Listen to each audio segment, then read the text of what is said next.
வணக்கம். நான் கொழும்பிலிருந்து ஏஎம் மோசஸ். லட்டு எஃப்எம்மின் வானொலியின் அபிமான நேயர்களே, 2013ஆம் ஆண்டு அக்டோபர் மாதம் 9ஆம் தேதி புதன்கிழமையாகிய இன்று இலங்கையிலிருந்து வெளிவரும் தமிழ் நாளிதழ்களின் செய்தி கண்ணோட்டம். முதலில் தினக்குரல். 13ஐ முழுமையாக அமுலாக்க இந்தியா தொடர்ந்து உதவும். யாழ்ப்பாணத்தில் குர்ஷித் உறுதியளிப்பு. இந்திய அரசாங்கம் 13ஆம்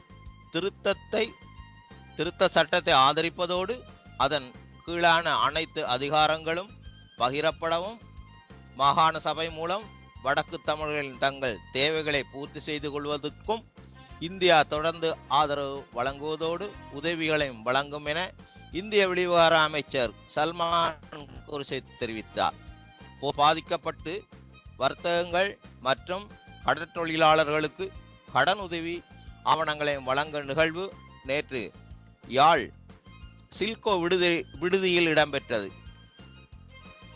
இதில் கலந்து கொண்டு உரையாற்றுகையிலேயே அவர் மேற்கண்டவாறு தெரிவித்தார். இச்செய்தி தொடர்ந்து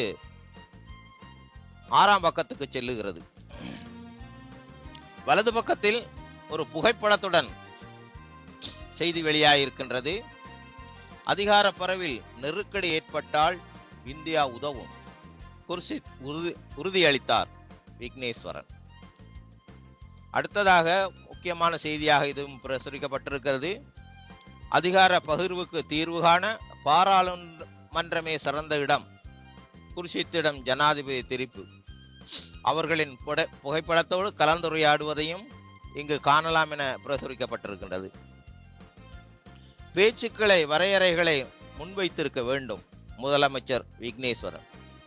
13ஆவது திருத்தத்தை அமுல்படுத்துவது தொடர்பான தீர்மானங்கள் பாராளுமன்ற தெரிவுக்குழு எடுக்க வேண்டும் என்ற அரசாங்கம் ஜனாதிபதி மஹிந்த ராஜபக்ச தெரிவித்திருக்கும் நிலையில் பேச்சுவார்த்தையை வரையறைப்படுத்தும் விடயங்கள் முன்வைக்கப்பட்டிருக்க வேண்டிய தேவை உள்ளது என்று வடமாகாண புதிய முதலமைச்சர் சி.வி. விக்னேஸ்வரன் தெரிவித்திருக்கின்றார். இச்செய்தியும் 6ஆம் பக்கம் தொடர்ந்து செல்லுகிறது. கடந்த வருடம் மத்திய கிழக்கிலிருந்து 463 உடல்கள் இலங்கைக்கு அனுப்பி வைப்பு. 300க்கும் மேற்பட்டவை 30 வயதுக்கு குறைந்த பெண்களுடையவை. 2012ஆம் ஆண்டில் மட்டும் மத்திய கிழக்கு நாடுகளில் 463 உடல்கள் இலங்கைக்கு அனுப்பி வைக்கப்பட்டுள்ளன. இந்நிலையில் இவற்றில் 300க்கும் மேற்பட்ட உடல்கள் 30 வயதிற்கு குறைந்த பெண்களுடையவை என ஐக்கிய தேசிய கட்சி பாராளுமன்ற உறுப்பினர் ரஞ்சன் ராமநாயக்க தெரிவித்திருக்கிறார். இச்செய்தியும் தொடர்ந்து 6ஆம் பக்கத்தில் பிரசுரிக்கப்பட்டுள்ளது. கச்சத்தீவு வர்த்தக நிலையமாக மாறும். இலங்கையர்களுக்கும் தமிழ் மக்களுக்கும் தமது உற்பத்தி பொருட்களை பரிமாறிக்கொள்வதற்கு கூடிய விதத்தில் கச்சத்தீவு வர்த்தக நிலையமாக மாற்றமடைவதற்கு தேவையான நடவடிக்கைகள் எடுக்கப்படும் என்று இந்திய வர்த்தக கைத்தொழில் துறை இராஜாங்க அமைச்சர் இ.எம். சுதர்சன நாச்சியப்பன் தெரிவித்திருக்கின்றார். தமிழக மீனவர்கள் எதிர்கொள்ளும் பிரச்சனைகளுக்கு துரிதமாக தீர்வு காண்பதற்கு வேண்டிய நடவடிக்கைகளை மத்திய அரசு ஏற்கனவே எடுத்திருப்பதாகவும் அவர் நேற்று தெரிவித்தார். செய்தியும் 6ஆம் பக்கத்தில் தொடர்ந்து பிரசுரிக்கப்பட்டிருக்கிறது.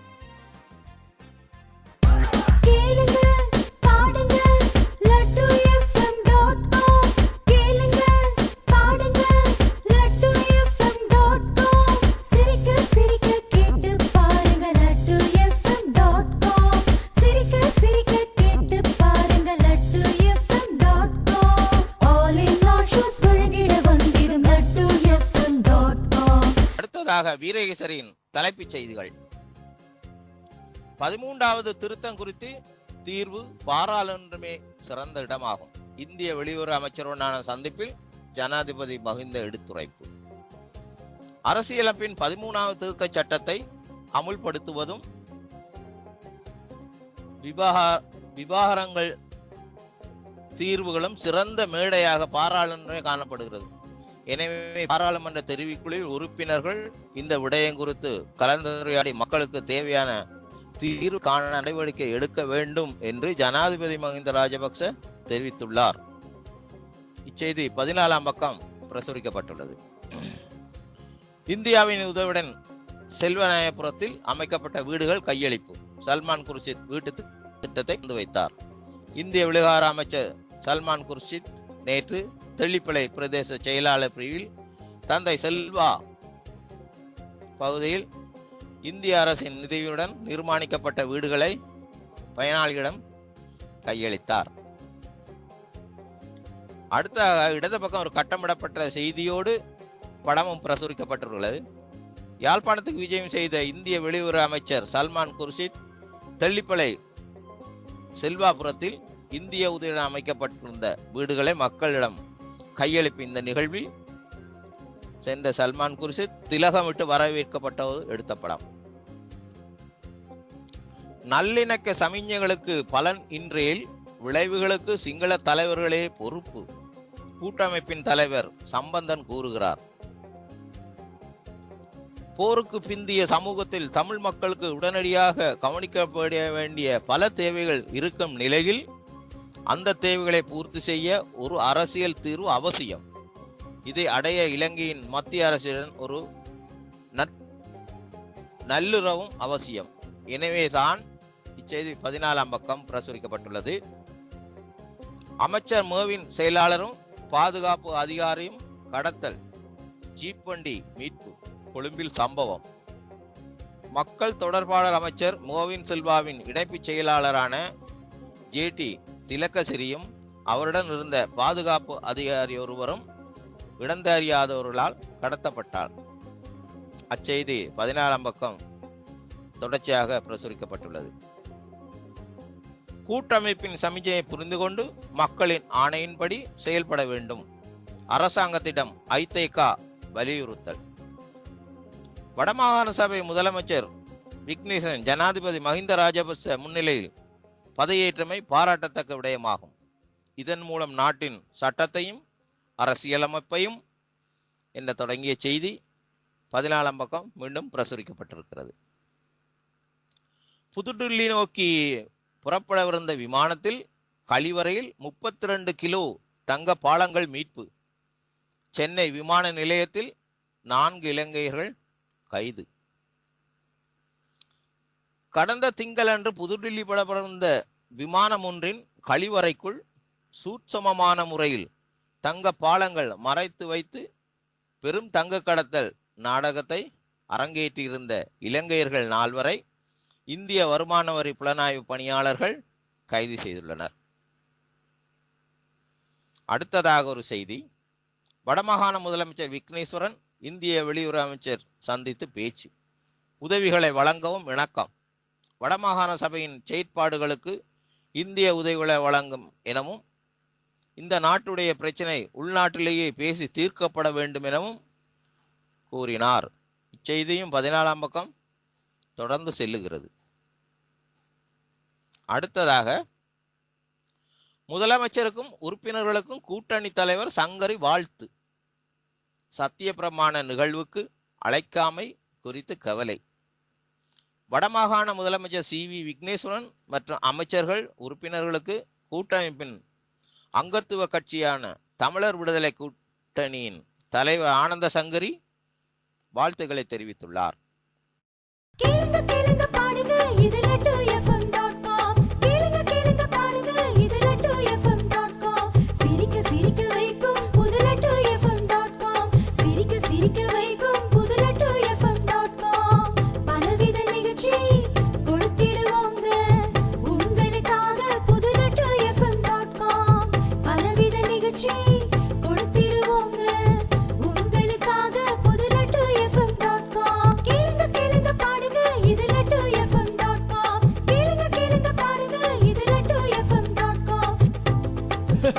இது LadduFM.com.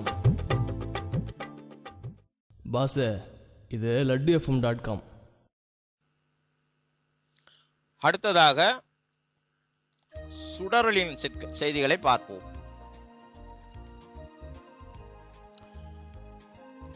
தெரிவுக்குழுவுக்கு வந்தால் மாத்திரமே நிரந்தர தீர்வு. கூட்டமைப்பின் நல்லிணக்க சமிஞையை மகிந்த பதில். நேற்றைய சந்திப்பில் சல்மான் குர்ஷித்திடம் திட்டவட்டம்.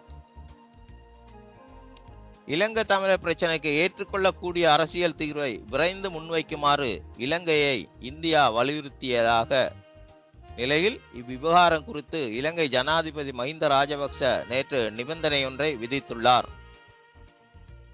நாடாளுமன்ற தெரிவுக்குழுவில் தமிழ் தேசிய கூட்டமைப்பு பங்கேற்க வேண்டும் என்பதே அந்த நிபந்தனையாகும். இதனை இந்திய வெளிவிவகார அமைச்சர் சல்மான் குர்ஷித்திடம் அவர் திட்டவட்டமாக இடிந்துரைத்துள்ளார். தமிழ் தேசிய கூட்டமைப்பு நாடாளுமன்ற தெரிவுக்குழுவில் பங்கேற்றால் மட்டுமே இனப்பிரச்சினைக்கு விரைவான தீர்வை காணலாம் என ஜனாதிபதி மஹிந்த ராஜபக்ச குர்ஷித்திடம் நேரடியாக தெரிவித்துள்ளார். இச்செய்தி தொடர்ந்து 6ஆம் பக்கம் பிரசுரிக்கப்பட்டிருக்கிறது. 2012ஆம் ஆண்டில் மாத்திரம் 436 இலங்கை பெண்கள் சடலமாக திரும்பினர். இச்செய்தி ஏற்கனவே நான் வீரகேசரி பத்திரிகையில் உங்களுக்கு தந்திருந்தேன். இந்தியாவின் உதவிக்கு நல்லதொரு ஆரம்பம், வடக்கில் கூட்டமைப்பு ஆட்சி குறித்து யாழில் குர்ஷித். இதுவும் இணைய பத்திரிகைகளில் வந்த செய்திகளே.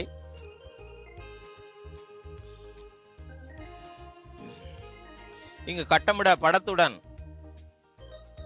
ஜனாதிபதி மஹிந்த ராஜபக்சவும் சல்மான் குர்ஷித்தும் கைலாக கொடுத்து வரவேற்கும் காட்சியை பிரசுரித்திருக்கிறார்கள் சுடரொளி பத்திரிகையில். போலீஸ் பேச்சாளராக மீண்டும் அஜித். போலீஸ் பேச்சாளராக சுதேச போலீஸ் அத்தியட்சகரான அஜித் ரோகன மீண்டும் நீக்கப்பட்டுள்ளார். அடுத்ததாக தங்கம் கடத்திய 4 பேர் சென்னையில் கைது. இச்செய்தி விரிவாக நான் உங்களுக்கு தந்திருந்தேன். மதுவை ஒழிப்போம் என கூறிய ஜனாதிபதி கசிப்புக்கு அங்கீகாரம், சாடுகிறது ஜாதிக்க இல உரிமைய. ஜனாதிபதி மஹிந்த ராஜபக்ச மதுவுக்கு முற்றுப்புள்ளி வைப்பது குறித்து பேசுகின்ற போதிலும் கசிப்பு அனுமதி வழங்க தயாராகின்றார். எனவே இந்த அரசில் தொடர்ந்து இருந்து கொண்டு நாம் உபதேசம் செய்ய முடியாது. இவ்வாறு ஜாதிக இல உரிமையின் நாடாளுமன்ற உறுப்பினர் அத்துரலிய ரத்னதேரர் தெரிவித்துள்ளார். ஜாதிக இல உரிமைய எதிர்கட்சிக்கு செல்ல வேண்டிய அவசியம் இல்லை, தற்போது எதிர்கட்சியாகத்தான் இருக்கிறோம் என்றும் தேரர் தெரிவித்தார். இச்செய்தி தொடர்ந்து 6ஆம் பக்கம் பிரசுரிக்கப்பட்டிருக்கிறது. மோவின் சில்வா செயலாளர் மருதானில் கடத்தல். இச்செய்தி ஏற்கனவே விரிவாக தந்திருக்கின்றேன். அடுத்ததாக ஒரு செய்தி இங்கே பிரசுரிக்கப்பட்டிருக்கிறது. ரணில் பதவி விலக தயார், ஆனால் நிபந்தனைகளுடன் என்கிறார் திஸ்ஸ எம்பி. இனி வரும் தேர்தல்களை வெற்றிகரமாக முன்னெடுக்க ஐக்கிய தேசிய கட்சி புதிய வியூகம் ஒன்றை வகுத்துள்ளது. கட்சியின் செயற்குழு அமைக்கப்பட உள்ள உயர் சபை ஆலோசனையின்படி தென்மேல் மற்றும் உவா மாகாண சபையில் தேர்தல்களை நாம் எதிர்கொள்வோம். இவ்வாறு ஐக்கிய கட்சியின் பொதுச் செயலாளர் திஸ்ஸ அத்தநாயக நேற்று தெரிவித்தார்.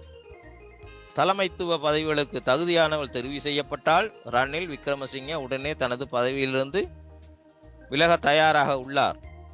கட்சிக்குள் பிரிவினவாதத்தை ஏற்படுத்தி அரசின் திட்டங்களுக்கு நாமே வழிவகுத்து விடக்கூடாது என்பதை உறுப்பினர்களை உணர்த்துவது கொள்ள வேண்டும் எனவும் இதன் அவர் சுட்டிக்காட்டியுள்ளார். இத்துடன் இலங்கையிலிருந்து வெளிவரும் நாளிதழ்களின் செய்தி கண்ணோட்டம் முடிவு பெறுகிறது. நன்றி நேயர்களே, மீண்டும் நாளை சந்திப்போம். இதற்கு அனுசரணை வழங்கியது விக்டோரியா கிராபிக். லட்டி எஃப்எம் நேயர்களுக்கு அன்பான காலை வணக்கம். லட்டி எஃப்எம்முக்காக செய்திகள் வாசிப்பது தமிழ்நாடு குமரி மாவட்டத்திலிருந்து நாஞ்சில் முகமது கவுது. இன்றைய முக்கிய செய்திகள். தினகரன் நாளிதழ். இலங்கையிலிருந்து கச்சத்தீவை மீட்டுத்தர கோரி திமுக தலைவர் கருணாநிதி தொடர்ந்த வழக்கில் 6 வாரங்களுக்குள் மத்திய அரசு பதில் மனு தாக்கல் செய்ய வேண்டும் என்று உச்சநீதிமன்றம் உத்தரவிட்டுள்ளது. அந்தமான் தீவுக்கு வடக்கே வங்கக்கடலில் காற்றழுத்த தாழ்வு பகுதி உருவாகியுள்ளது. அது மேலும் வலுப்பெற்று புயலாக மாறும் என கூறுகிறார்கள். இந்த புயலுக்கு தாய்லாந்து பைலின் என்று பெயர் சூட்டியுள்ளது. இலங்கை வடக்கு மாகாணத்திற்கு உரிய அதிகாரம் வழங்க இலங்கை அரசை இந்தியா வலியுறுத்தும் என இந்திய தமிழர்களிடம் இந்தியாவுக்கான மத்திய வெளியுறவுத்துறை அமைச்சர் சல்மான் குர்ஷித் அவர்கள் அறிவித்துள்ளார்கள். இலங்கை சென்றுள்ள வெளியுறவுத்துறை அமைச்சர் சல்மான் குர்ஷித் அந்நாட்டு அதிபர் மஹிந்த ராஜபக்சேவை கொழும்பில் நேற்று சந்தித்து பேசினார். பூமி உட்பட கிரகங்கள் எல்லாம் பல லட்சம் ஆண்டுகளுக்கு உருவாவதற்கு காரணம் கடவுளின் துகள்கள் தான் என்று உலகுக்கு சொன்ன பிரபல 2 விஞ்ஞானிகளுக்கு இயற்பியலுக்கான நோபல் பரிசு விருது அளிக்கப்படுகிறது. நவராத்திரி விழாவை முன்னிட்டு நாகர்கோவில் தோவாளை சந்தையில் பூக்கள் விலை அதிகரித்துள்ளது. மல்டி கலரில் வாக்காளர் அடையாள அட்டையை ஜனவரியில் வழங்கப்படும் என்று தேர்தல் ஆணையம் அறிவித்துள்ளது. அரசு செலவினங்களுக்கு நாடாளுமன்ற ஒப்புதல் கிடைக்காதால் ஒபாமா அரசு தொடர்ந்து தள்ளாடி வருகிறது. தமிழ்நாட்டில் புத்தூரில் தீவிரவாதிகளை தீரத்துடன் போராடி கைது செய்த 20 போலீசார்களுக்கு ரூபாய் 5 லட்சம் மற்றும் பதவி உயர்வு முதலமைச்சர் ஜெயலலிதா அறிவித்துள்ளார். 1,48,240 வகுப்புகளுக்கும் வரைபடங்கள் வாங்கி மாட்டுவதற்கும் கணினி உட்பட அறிவியல் சாதனங்கள் வாங்கவும் மேலும் 100 பள்ளிக்கூடங்களில் ஸ்மார்ட் வகுப்பறைகள் அமைப்பதற்கும் முதலமைச்சர் ஜெயலலிதா உத்தரவிட்டுள்ளார். இதற்காக ஒவ்வொரு பள்ளிக்கும் ரூபாய் 5,50,000 வீதம் 100 பள்ளிகளுக்கு 5,05,00,000 நிதி ஒப்பளிப்பு செய்துள்ளார். இத்துடன் செய்திகள் முடிவடைந்தது. மீண்டும் நாளைக்கு புதிய செய்திகளுடன் சந்திக்கிறேன். உங்களிடமிருந்து விடைபெற்றுவது FM-க்காக நாஞ்சில் முகமது கவுது. நன்றி, வணக்கம்.